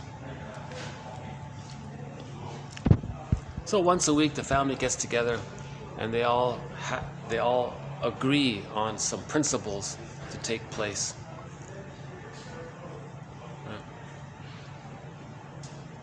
We need to follow up on that one. That sounds like a tough one, because if the parents have a disorder of the self, it'll be difficult. But if they agree on certain things, maybe it's still helpful. The point is to get people talking, know what people are thinking and feeling, that kind of thing. The next one here. Okay, a famcom, a new phrase here for me. A family in which one member carries the symptoms for the whole family. Okay, so that's similar to identified client, right? Another term for it. A family in which one member, a family in which one member, so the one member is the identified client, right? Okay, so the family that scapegoats the child, that whole family that does that is called a famcom. A family in which one member carries the symptoms for the whole family, right? So the whole system of a scapegoated child, that's the famcom. For example, a family presents for therapy requesting that their son be treated for fill in the blank. In fact, the whole family is that, but the son is the only member who exhibits the symptoms overtly. So the parents have it covertly, they're passive-aggressive about it, they use projective identification to taunt the child to express it overtly. So he becomes the scapegoated one in the family.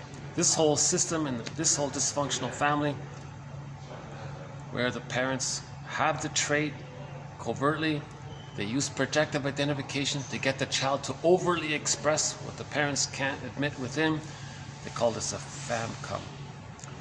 Okay, another phrase here, id binding, similar to cognitive binding. Okay, the parents' exploitation of the dependency needs of their children with an emphasis on regressive gratification. The result is infantilization of the adolescent. Yeah. Okay, next one here. The saint syndrome. Okay, the saint syndrome. This would be good to add to our thread on the splitting defense mechanism. Right? The hero, villain, all or nothing, goddess and demon, imaginings. Right? The saint syndrome. Mother's a saint. Oh boy. If a child says their mother's a saint, that's trouble.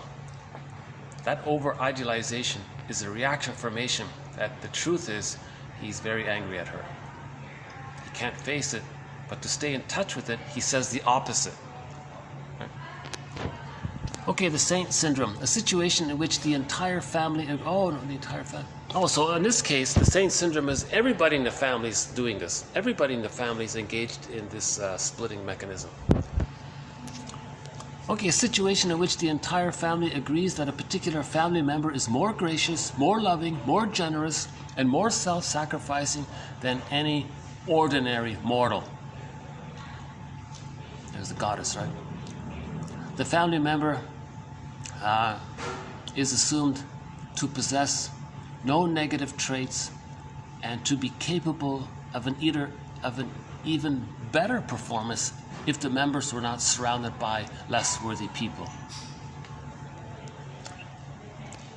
So they all see themselves as not so great, and one member of the family is all great, and they're all no good. So we can add that to our splitting defense mechanism.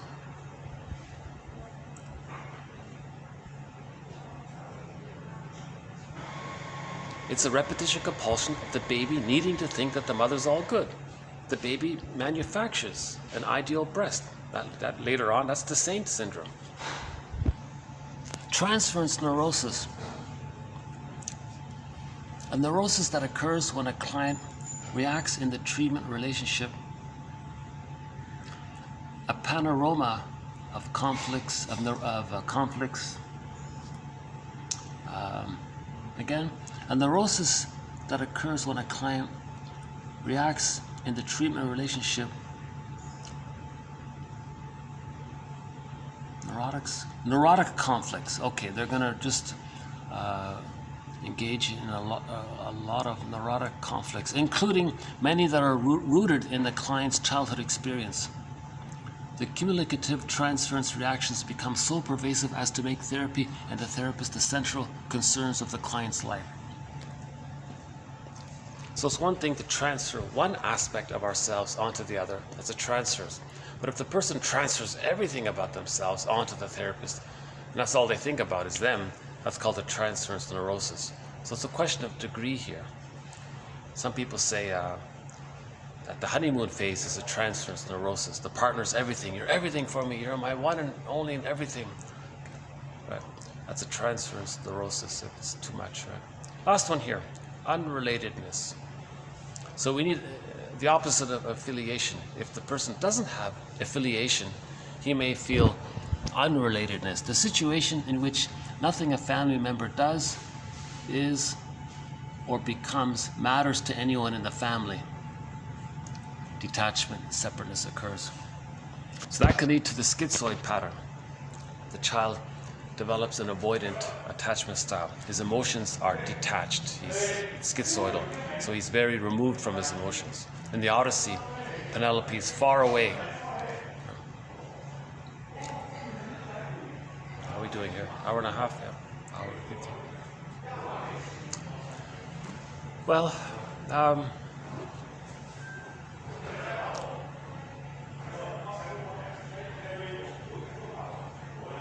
absent family member affiliation, family conference, FAMCOM, saint syndrome, transference neurosis, parataxic distortion, projection, invisible loyalty, that's a good one, invisible loyalty, identified client, a scapegoated child, projective identification, symbiosis, vital marriage, walking on eggs, and what was the other one?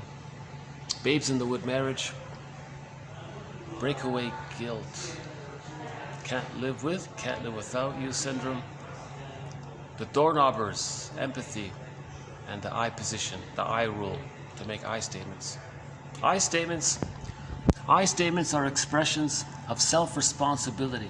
They are clear, are based on personal awareness, and they leave room for the awareness of others and encourage the disclosure of differences.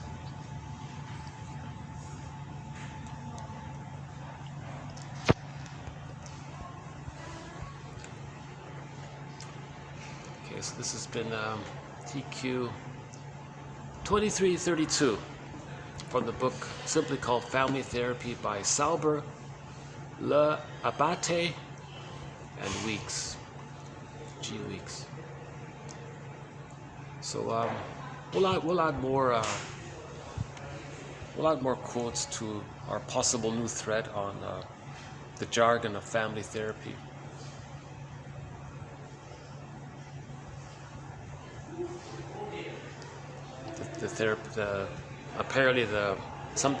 Sometimes, as I understand it, some family therapists just focus on healing each individual, but some say no, that doesn't work.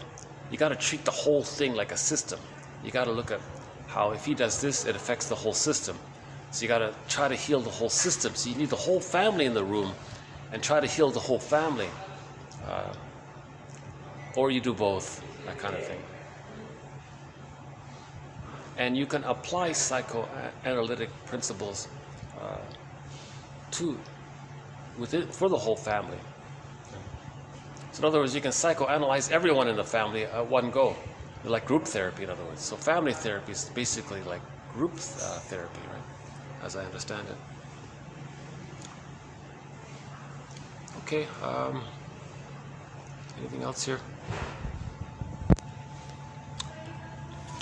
Okay, so yeah, and as mentioned earlier, in the next video, we'll have some interesting material. We'll go back to psychoanalysis in the next couple of videos here. But yeah, the first one here: loss at any time of life may be expected to reverberate with later disappointments. Yeah. See, there's the thing. You have a little mini loss in your life, a disappointment, that can trigger a major loss. See? Now, if that major loss that wasn't mourned in the past, it keeps coming up again, that's stress on stress, you see. So just to be aware of that. So Claire Weeks says, notice that your disappointment in the present, try to be aware that you don't want it to be blurred in with a major loss from the past, and you can't tell the difference between the micro loss in the present, the disappointment, right? And the major loss from the past, right? So she calls it the first and the second fear. Maybe we can do a little bit of Claire Weeks here. Why don't we jump ahead here? Let's do a preview of Claire Weeks. Yeah, she's Hope and Help for the Nerves here. Where is it? Claire Weeks. Okay.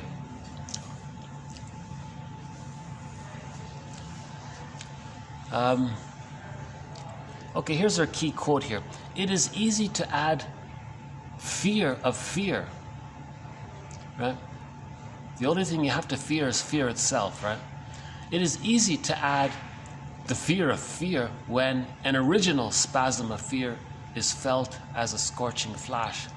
Naturally, the sufferer recoils from the flash, and as he recoils, adds a second flash. I call these two fears first and second fear. Indeed, a sensitized person may be more concerned with his physical feeling of fear, usually the panic, than with the original danger that brought it on. And because sensitization prolongs the first flash, the two fears may feel like one. This is why a sufferer fails to recognize the two separate fears, and so fails to see how he prolongs his stress and anxiety by adding the second fear. he resensitizes himself with every spasm of the second fear. The sufferer may become more afraid of the symptoms of stress than of the cause of his original stress. By adding the extra stress of fear to his original stress, the sufferer stimulates the release of more adrenaline and so further intensifies the symptom he dreads. I call the sympathetic nerves, quote, adrenaline releasing nerves here, because they certainly are not sympathetic as we understand the word. The term anxious comes from the Latin anxious, meaning being upset about some future uncertain happening. Nervous fatigue can show itself as one or more of four fatigues: muscular, emotional, mental, and a kind of fatigue of the spirit. And these often develop in this order.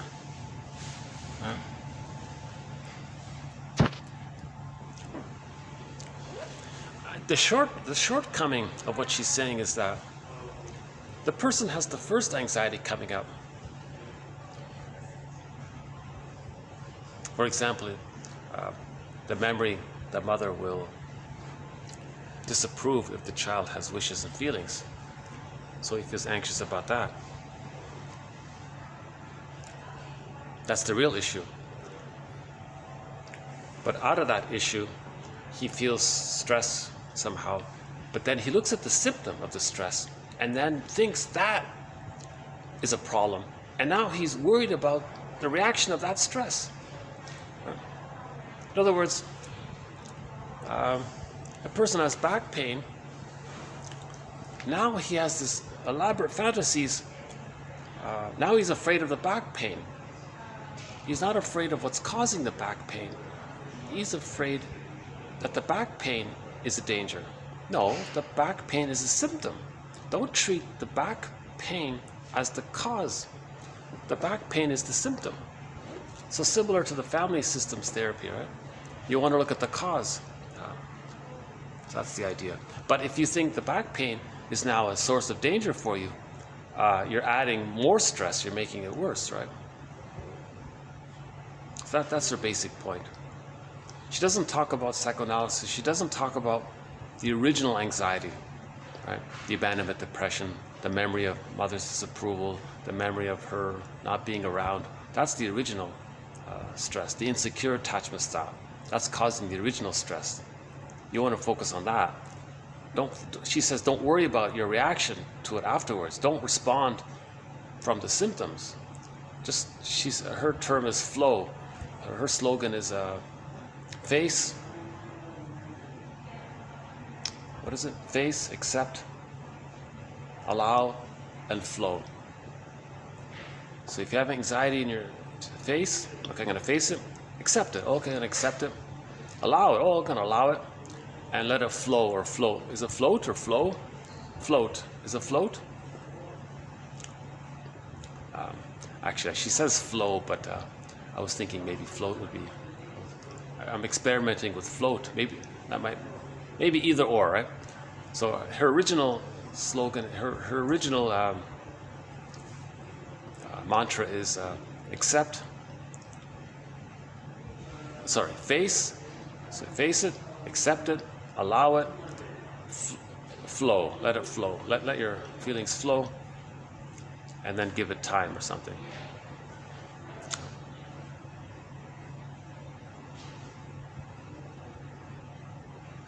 It's just a band-aid. It's not the solution, right? It's just a band-aid to deal with anxiety in the moment.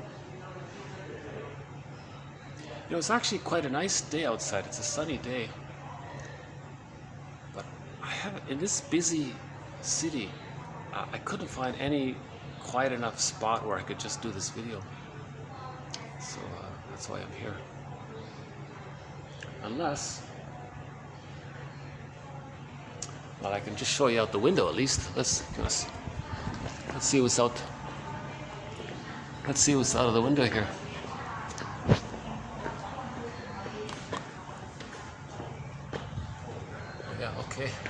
Blue sky, yeah. Okay, there's the street.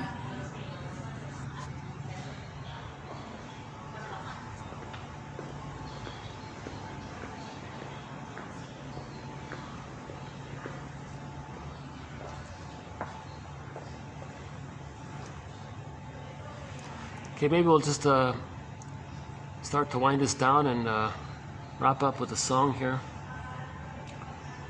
So the Odyssey, this is the final track of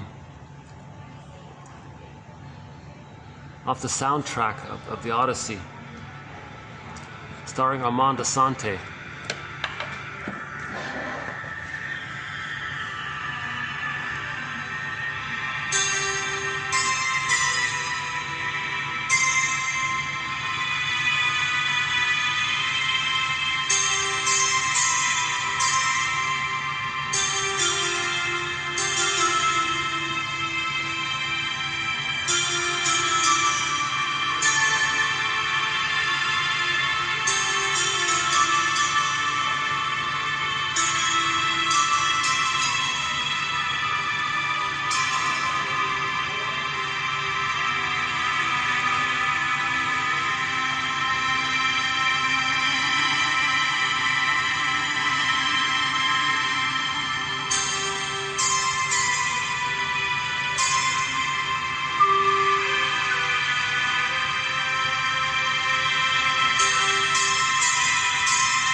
What a great song. Another great song from that soundtrack is Calypso, which we also play sometimes. If Claire Weeks's book is called Hope and Help for the Nerves, maybe we could say that 1001 Windmills of the Mind is hope and help for repairing the soul. Yeah. So thanks very much. I'll see you in the next video. Bye for now.